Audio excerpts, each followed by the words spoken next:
Oi, pessoal, tudo bem? Sejam bem-vindos a mais uma aula. Hoje, então, continuando aí a nossa disciplina de contabilidade das instituições financeiras, a gente vai falar um pouquinho mais do Sistema Financeiro Nacional, entender a sua estrutura, o que são, então, esses órgãos normativos, como que tudo isso se relaciona com a contabilidade na prática que veremos no futuro. Bom, então a unidade 1, focada nesse Sistema Financeiro Nacional, vai nos ajudar a entender o que são essas entidades que operam e as que normatizam. Tá? E depois a gente vai continuar com o mercado financeiro de modo geral e a contabilidade aplicada às instituições. Então, só para vocês se localizarem, estamos na aula 3, dentro dessa nossa unidade número 1.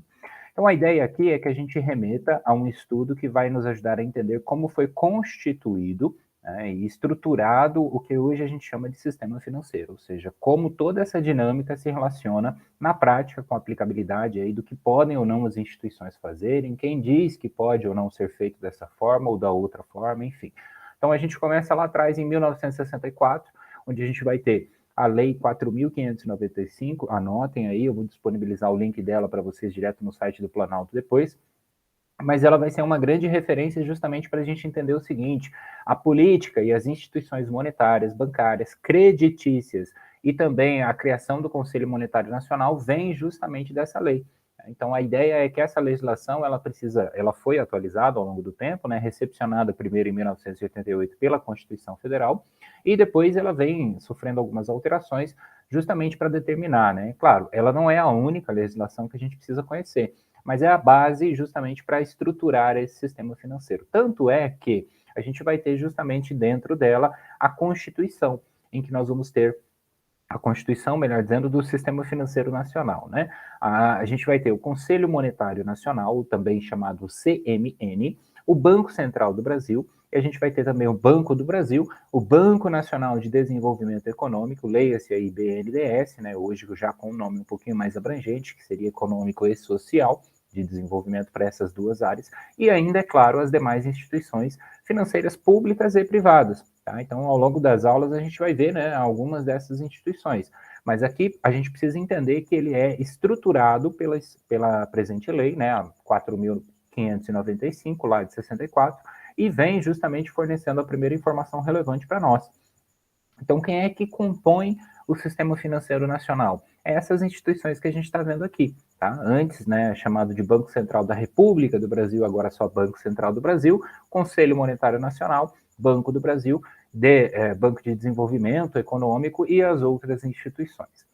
Bom, a gente vai ter também, complementando esse estudo, a Lei 4.728, de 1965, vejam que ela também é mais ou menos do mesmo período, né? E vai justamente regulamentar o chamado mercado de capitais. Né? Como hoje nós conhecemos Bolsa de Valores, de outros instrumentos financeiros, ativos financeiros que são comercializados. Né? O mercado de capitais nada mais é do que essa disponibilidade de recursos de uns para que outros possam tomar esses recursos para si. Então, a gente vai entender cada uma dessas dinâmicas ao longo das aulas específicas, mas entender que existe um mercado de capitais e, preferencialmente, que existe uma legislação que regulamenta isso, é o primeiro passo para a gente entender qual é a estrutura do nosso sistema financeiro nacional. Em 1976, a gente vai ter o desenvolvimento, a criação da CVM, que seria a Comissão de Valores Mobiliários. Né? E aí a gente vai ter a legislação, que é a 6.385.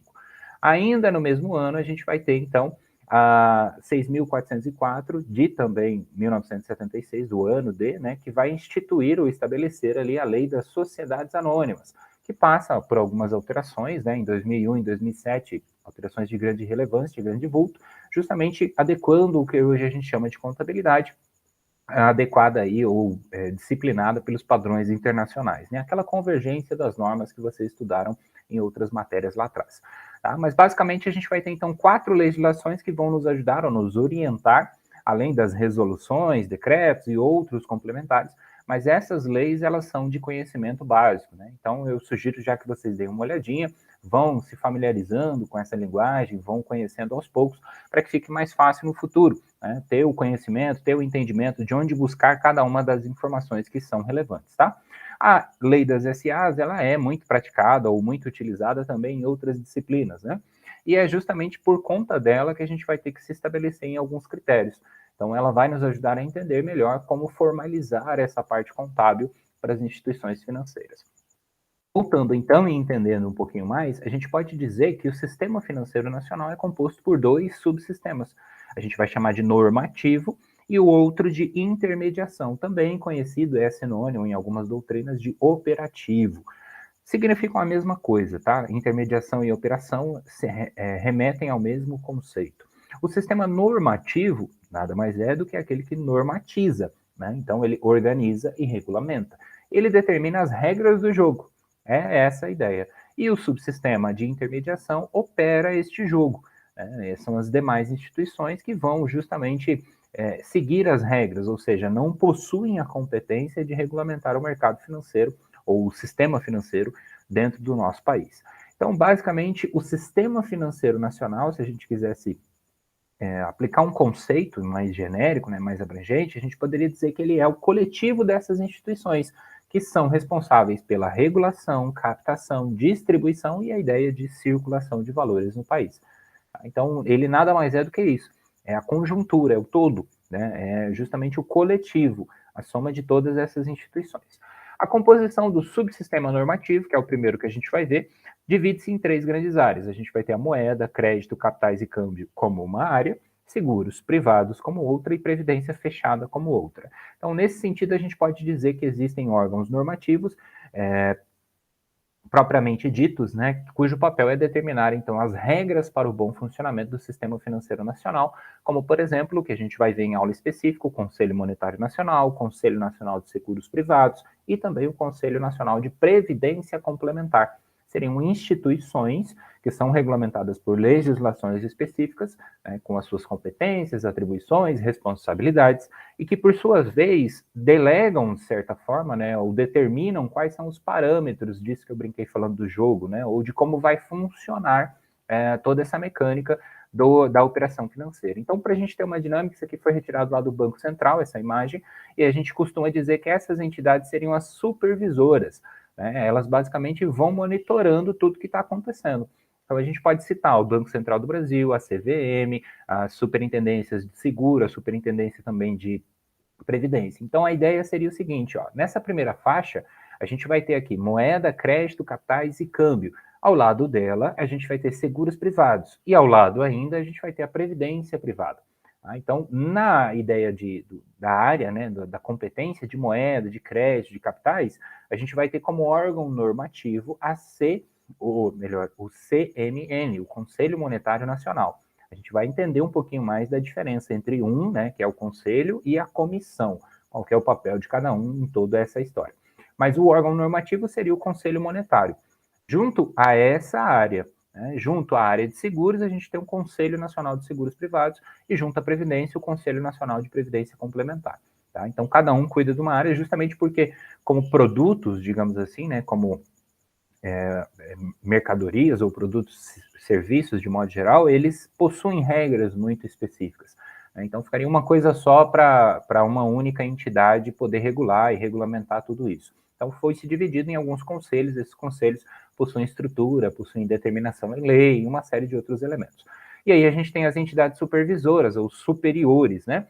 Que vão estar acima das entidades que operam no mercado, justamente porque elas ditam as regras. Então, lembra sempre dessa ideia do sistema normativo. Quem que vai estar na área da moeda, do crédito, do capital, ali supervisionando todas as operações? O Banco Central do Brasil, junto à Comissão de Valores Mobiliários. Então, é claro que o Banco Central tem uma competência e a comissão tem outra, mas ambos atuam de maneira conjunta, justamente supervisionando as operações que acontecem nessa área. A gente associa muito esse primeiro campo, a ideia de moeda, crédito, capitais e câmbio, essa grande área, digamos assim, com a Bolsa de Valores. Né? Os seguros privados, que também podem estar presentes, né, nessa condição de comercialização de valores mobiliários, mas são dedicados ali, ou supervisionados ao controle, né, do Conselho Nacional e também da Superintendência de Seguros. Tá? A gente vai ter ainda para a Previdência, só um instantinho, para eu continuar aqui, para a Previdência Complementar, a Superintendência Nacional, que vai regulamentar, né, essa prática, que vai justamente condicionar ali quais são as regras a serem seguidas pelas instituições que querem vender o produto Previdência Complementar. O que é esse produto, como ele funciona, quais são as regras a serem respeitadas, a gente vai ter uma aula dedicada lá na unidade 2, justamente explicando o que são todas essas variáveis, esses mercados, né, como eu vou chamar para facilitar a nossa vida. Então, em contrapartida, eu tenho ali o sistema de intermediação, né, ou de operação. O que seriam essas instituições? A gente vai ter as bancárias e as não bancárias. Seria, por exemplo, os bancos, a Caixa Econômica, os bancos comerciais, as cooperativas, os múltiplos, e as não bancárias seriam os bancos de investimento, desenvolvimento, câmbio, crédito, leasing e também as agências de fomento. Cada um deles tem ali o seu propósito, tem uma especificidade que a gente tem que entender um pouquinho mais, tá? Então, a função da Caixa Econômica é uma, a função de um banco comercial, o que ele pode ou não fazer é outra, o que um banco múltiplo, por exemplo, pode vender ao seu cliente ou ofertar ao seu cliente, já é outra condição. Então, essas variáveis todas a gente tem que ir entendendo ao longo da nossa disciplina. E a grande diferença entre uma e outra, o que diferencia, então, uma instituição financeira, uma Caixa Econômica, por exemplo, de uma instituição que seria bancária, de uma instituição financeira não bancária? Seria justamente a ideia da captação de depósito à vista ou o conceito da criação de moeda. Então, ainda que seja possível uma instituição bancária ter, por exemplo, ali a captação de depósito à vista, a gente vai entender um pouquinho mais o que é isso, um banco de investimento não tem essa finalidade. Por não ter essa finalidade, se caracteriza como uma instituição não bancária. Né? Instituição sempre financeira, eu acho que isso já deu para entender. Né? Então, a grande diferença vai se dar dessa forma. E o que vai ser justamente esse conceito da captação de depósito à vista? É o que a gente chama de captação a custo zero. É basicamente, lembra daquela ideia de onde vem o banco? Ele vem justamente da casa de custódia, né, que fornecia em troca da mercadoria, da moeda recebida, vamos chamar assim, um certificado de depósito. Ele captava, ou seja, pegava para si, né, traduzindo aí uma expressão mais comum do nosso dia a dia, em troca de um certificado, algo que comprovasse que aquela quantia, aquele capital pertencia a determinada pessoa. E aqui a gente vai ter a transferência no sentido de depósito de um recurso monetário em uma conta corrente. É exatamente a mesma conta corrente que você provavelmente tem num banco. Né? Então, por isso que a conta corrente ela é aberta num banco. Vem desse princípio. O banco ele pode ofertar a captação a custo zero. É claro, alguns cobram taxa, mas o princípio seria que a gente pode ter a captação a custo zero. Tá? Por tempo indeterminado, ou seja, a movimentação ela também é livre para o depositante. Então, eu posso escolher o que fazer quando eu quiser.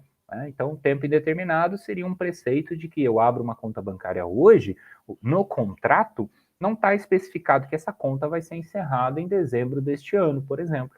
Né? Se vocês nunca repararam nesse detalhe, talvez seja interessante observar. Volta lá no contrato que você assinou com o seu banco, seja ele um banco físico ou digital, né? Enfim, qualquer que seja a modalidade, você vai ver que dentro dos termos de serviço que a entidade está oferecendo para você, está especificado essa condição. E a ideia aqui é justamente para explicar o conceito da remuneração, né? Então, a captação a custo zero significa o quê? Que o banco te fornece esse certificado, ele te dá o acesso a essa conta para que você tenha livre movimentação, mas ele não te promete uma remuneração.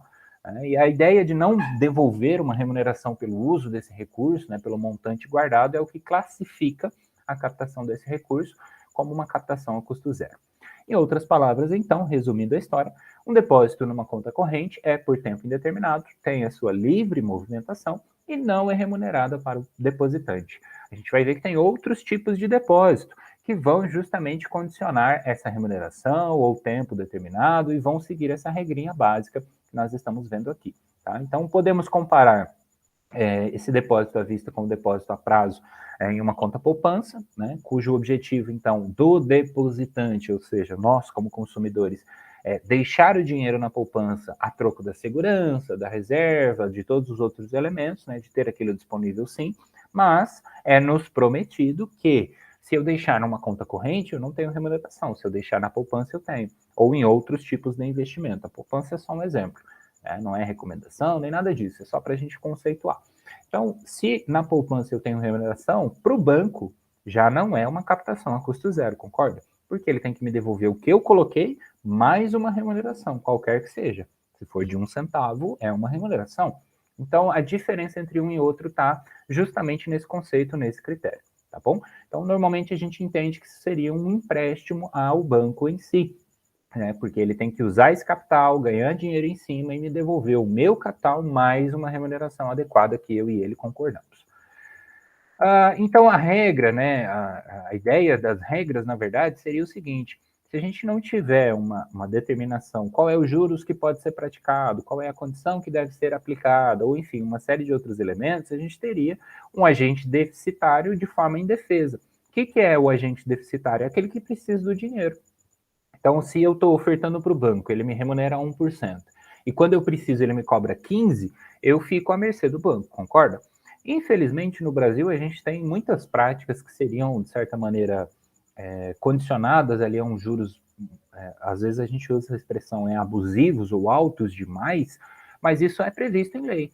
Né? E é feito dessa forma porque é previsto em lei. Então, a premissa da gente ter um sistema financeiro nacional organizado seria para que regras como essa, da imposição de um limite da cobrança da taxa de juros, ou, por exemplo, perdi o meu cartão, o banco ele me cobra por essa via adicional, por uma segunda via, sim ou não? Quem é que diz se o banco pode ou não cobrar? É basicamente o sistema financeiro nacional, qualquer da instituição que seja relevante à sua competência de regulamentar aquilo. Então, lá na frente, a gente vai entender, por exemplo, que quando você abre uma conta corrente, o banco ele não te cobra pelo primeiro cartão, usando esse exemplo. Por quê? Porque isso é previsto em resolução. Eu não posso usar o termo lei, né, para não confundir aqui, mas a resolução ela vai regulamentar uma prática em específico.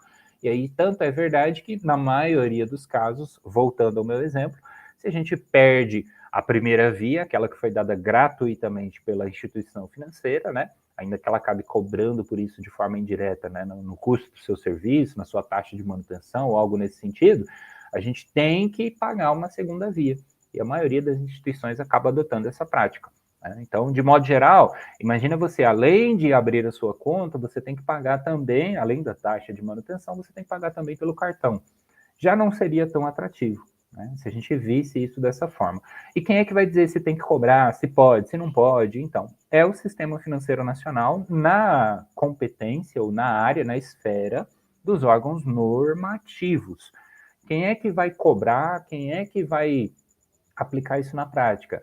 Órgãos operadores, né? Instituições financeiras, sejam elas bancárias ou não bancárias. Não confundir as duas coisas é muito importante para o nosso processo de aprendizagem, tá? Então, aqui, a seguir, eu deixei para vocês, né, a relevância das instituições financeiras, um estudo não tão antigo assim, mas apontado lá em 2020, já foi atualizado de certa forma, mas eu deixei como referência o link original para vocês poderem consultar depois.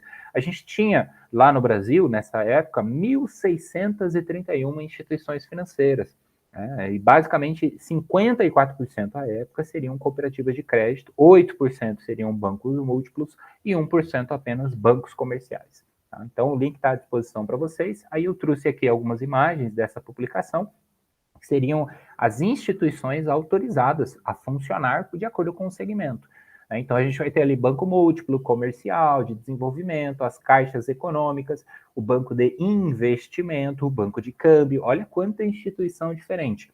Sociedade de crédito, financiamento e investimento, o crédito direto, sociedade de empréstimo entre pessoas, a corretora de títulos e valores mobiliários, corretora de câmbio, distribuidora de títulos e valores mobiliários, a Sociedade de Arrendamento Mercantil, a de Crédito Imobiliário e a Associação de Poupança e Empréstimo, enfim.